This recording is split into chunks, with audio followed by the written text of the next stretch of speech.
जय Hind my dear student, स्वागत है आपका अपने यूट्यूब प्लेटफॉर्म शिखावाणी पर, जहां हम आपके लिए लेके आते हैं कुछ महत्वपूर्ण करंट अफेयर्स के क्वेश्चंस जो आपके किसी भी एक दिवसीय कंपटीशन के लिए अति महत्वपूर्ण होता है।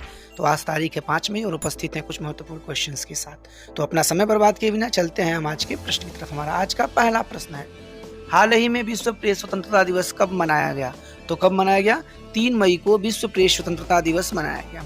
अब दिवस की बात है तो 1 मई को क्या मनाया गया? अंतर्राष्ट्रीय श्रमिक दिवस, और उसी दिन गुजरात और महाराष्ट्र दिवस भी मनाया गया। जबकि 2 मई को विश्व टूना दिवस और विश्व अस्थमा दिवस के रूप में मनाया गया। चलते हैं अगले क्वेश्चन।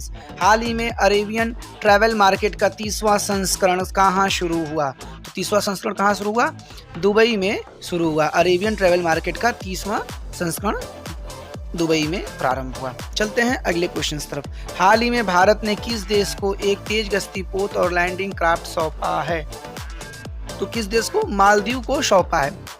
क्या चीज? तेज गस्ती पोत और लैंडिंग क्राफ्ट। अब बात मालदीव की है तो इसकी कैपिटल कहाँ है? मौले। करेंसी इसकी मालदीव रुपया, और इसके प्रेसिडेंट कौन है? इब्राहिम मोहम्मद शोले। कौन? इब्राहिम मोहम्मद शोले हैं। चलते हैं अगले क्वेश्चन तरफ। क्वेश्चन नंबर 4, हाल ही में कहाँ के राष्ट्रपति संविधान के पुनर्लेखन के लिए जनमत संग्रह जीता है?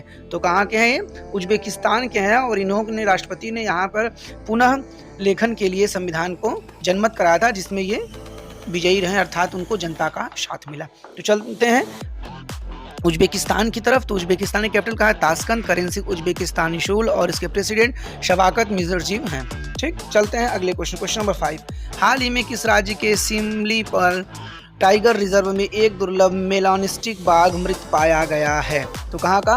उड़ीसा में शिमलीपाल टाइगर रिजर्व में एक दुर्लभ मेलानिस्टिक बाघ मृत पाया गया। अब बात उड़ीसा की, तो कैपिटल कहाँ है? भुवनेश्वर, और इसके मुख्यमंत्री नवीन पटनायक और गवर्नर गणेशी लाल हैं। अभी हाल में ही उड़ीसा के मुख्यमंत्री ने 5T स्कूल ट्रांसफॉर्मेशन के तीसरे चरण की शुरुआत की।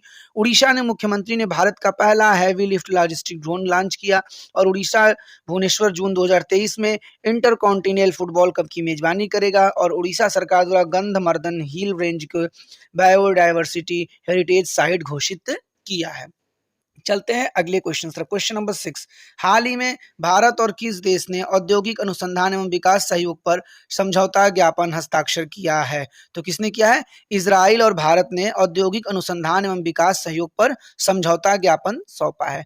अब बात इजराइल की, तो इजराइल की कैपिटल क्या है? यरूशलेम। इसकी करेंसी इजरायली न्यू शेखा, और इसके प्रेसिडेंट कौन है? Benjamin Netanyahu. अभी हाल में ही इजराइल ने अपना नया ऑफेक 13 जासूसी सैटेलाइट अंतरिक्ष में लॉन्च किया।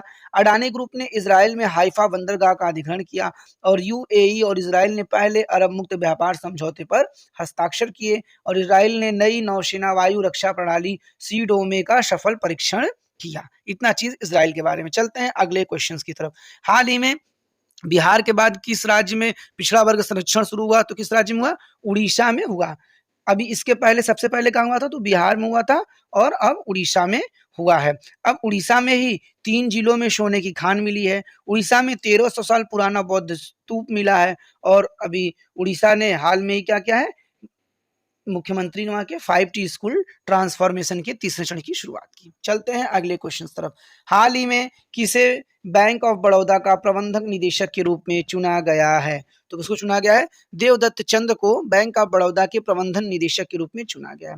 अब बात नियुक्ति की है, तो साइकिलिंग महासंघ के नए अध्यक्ष को चुना किसे गया है? तो पंकज सिंह को चुना गया है। Association of assets reconstruction companies के सीईओ हरिहर मिश्रा को बने हैं, और नैसकॉम के अध्यक्ष के रूप में अनंत माहेश्वरी की नियुक्ति किया गया है।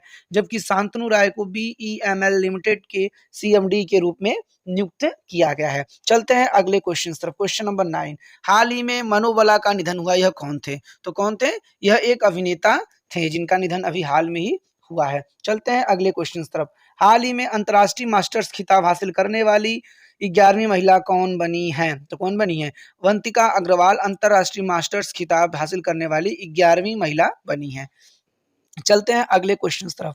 हाल ही में फोर्ब्स की 2023 हाईएस्ट पेड एथलीट्स के लिस्ट में कौन शीर्ष पर है? तो कौन शीर्ष पर है? क्रिस्टियानो रोनाल्डो सबसे महंगे एथलीट है। अब पहले नंबर पर ये है, तो दूसरे नंबर पर कौन है? लियोनल मेसी, और तीसरे नंबर पर एमबाप्पे। तो ध्यान रखिएगा, सबसे महंगे एथलीट्स में पहले नंबर पर क्रिस्टियानो रोनाल्डो, दूसरे पर मेसी और तीसरे पे एम्बाप्पे हैं। चलते हैं अगले क्वेश्चंस की तरफ। हाल ही में जेल में बंद किस देश की 3 महिलाओं पत्रकारों ने संयुक्त राष्ट्र का शीर्ष पुरस्कार जीता है? तो कहा कि ईरान की ये तीनों पत्रकार हैं और ये जेल में बंद रहते हुए संयुक्त राष्ट्र की शीर्ष पुरस्कार को इन्होंने जीता है। चलते हैं अगले क्वेश्चंस की तरफ। हाल ही में किसके द्वारा लिखित पुस्तक made in India 75 years of business and enterprises का विमोचन हुआ? ये ध्यान रखिएगा, इंडिया 75 ईयर्स है, तो किसने किया है? अमिताभ कांत जी ने किया है। किस बुक का नाम? Made in India 75 years of business and enterprises का विमोचन किया है। अब हाल में स्मोक एंड एसेज नामक पुस्तक को अमिताभ राव घोष ने लिखी है। A resurgent north east narratives of change नामक पुस्तक आशीष कुंद्रा ने लिखा और बोरिया मजुमदार द्वारा लिखित पुस्तक ने सचिन @15 सेलिब्रेटिंग एमएस्ट्रो का विमोचन किया गया। The great bank robbery, NPS scam and the future of regulation पुस्तक वी पट्टाभी राव ने लिखा है। चलते हैं अगले क्वेश्चंस की तरफ।